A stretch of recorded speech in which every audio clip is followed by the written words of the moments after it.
প্রথমে তোমাদের একটি ভিডিও দেখাবো, তারপরে ভিডিওটি সবচেয়ে ফানি কমেন্টগুলি পড়ে শোনাবো।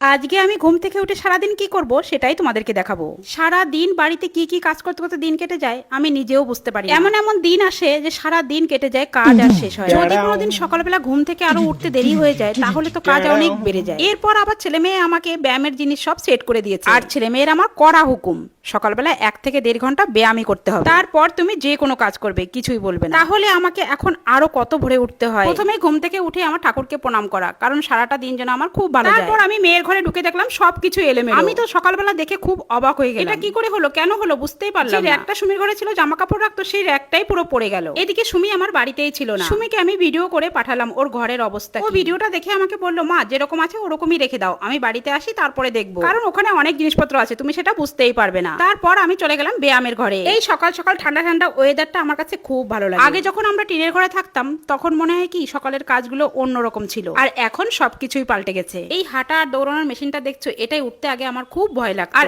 এখন ভয় অনেকটাই কমে গেছে, কারণ এই মেশিনে হাঁটা আর দৌড়ানো আমার ছেলে ভালো করে শিখিয়ে দিয়েছে। আমার ছেলে পাশে দাঁড়িয়ে থেকে হাতে ধরে শিখিয়েছে, আর ভালো করে শিখিয়ে দিয়ে আমাকে বলছে, মা প্রতিদিন হাঁটতে হবে সকালে বিকেলে তোমাকে। আর এই সাইকেলটা দেখছো, এটাও কিন্তু খুব ভালো ব্যায়ামের পক্ষে। টিনের ঘর থাকতে এই সাইকেলটা আমি অনেকবারই চালিয়েছি, তখন তো আমি ভিডিও করতাম না, ওই জন্য তোমাদের দেখানো হয়। আর এই মেশিনটা তো খুবই ভালো। এই মেশিনটা উঠলে আমার নামতেই ইচ্ছা করে না, একবার দাঁড়িয়ে ব্যায়াম করি, একবার বসে ব্যায়াম করি। এই মেশিনটা দেখছো, এটা পায়ের তলাগুলো খুব সুন্দর ব্যায়াম হয়। এই মেশিনটা এখনো ঠিক করা হয়নি, তাই চালানো যায়, পরে একদিন এটা চালিয়ে তোমাদেরকে দেখাবো। ব্যায়াম শেষ করে যখন আমি নিচে যাব তখন ভাবলাম সুমির স্টুডিওটা ভালো করে পরিষ্কার করে রেখে, কারণ ও বাড়ি থাকলে এই ঘরটাতে আসা যায় না, এত ভিডিও করা নিয়ে ব্যস্ত থাকে। আর এই কাজগুলো তো প্রতিদিনকার কাজ, ঘর মোছা, ঘর ঝাড় দেওয়া, এগুলো তো করতেই হবে। এবার তোমরাই বলো সুমির এই ছোট্ট বাড়িটা পরিষ্কার করতে আমার কতক্ষণ লাগে। প্রতিদিন ঘর না মুছতে পারলেও প্রতিদিন তো ঘর ঝাড় দিতে হয়, তারপরে মাঝে মধ্যে রেলিং ফেলিং সবই তো পরিষ্কার রাখতে হয়। এবার আমি নিচে সব ঘরগুলো ঝাড় দিয়ে নেবো। বিশ্বাস করো সুমির এই ছোট্ট দোতলা বাড়ি পরিষ্কার করতে গিয়ে আমার খুব কষ্ট হয়ে গেছে, তাই সকাল সকাল আমি দেরি না করে একটু কফি বানিয়ে चलिए शुरू करते हैं। দেখে মনে হচ্ছে সাইকেলের উপরে হাতি বসলো। মুরব্বি মুরব্বি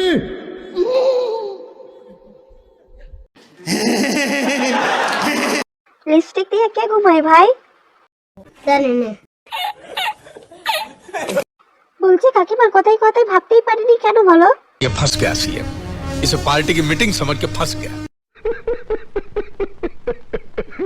সকালে উঠে কাকিমা না ব্রাশ করেই ভিডিও বানিয়ে নিয়েছে।